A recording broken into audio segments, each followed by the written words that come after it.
L'Europe des Lumières. Grand A des idées nouvelles. Les Lumières sont un mouvement européen, porté par des philosophes et des savants. Ils croient au progrès et à la raison.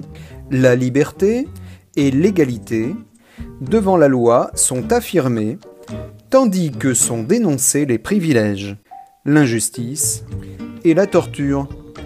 En France, Diderot, Rousseau, Voltaire et Montesquieu, Kant en Allemagne ou Smith en Angleterre, critiquent la société et l'absolutisme. Ils réclament l'égalité et la liberté pour tous les hommes et dénoncent les injustices. Cependant, ils sont divisés sur ce que doit être un despote éclairé. Séduits par l'Angleterre, qui devient une monarchie parlementaire, ou par les États-Unis, les philosophes des Lumières se heurtent aux censures politiques ou religieuses en France, ce qui les oblige à s'exiler temporairement ou à imprimer à l'étranger.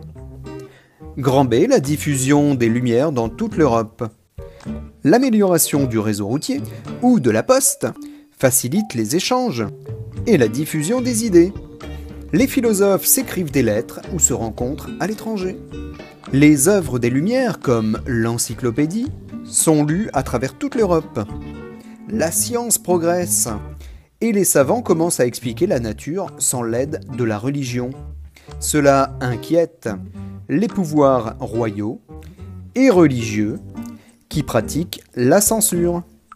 Grand C, la naissance d'une opinion publique.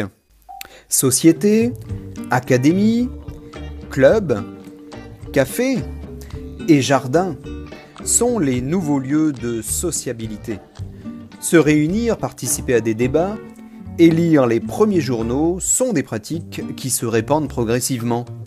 Ces nouveaux espaces publics contribuent à former une opinion publique qui s'affirme face aux difficultés de la monarchie sous Louis XV, puis sous Louis XVI.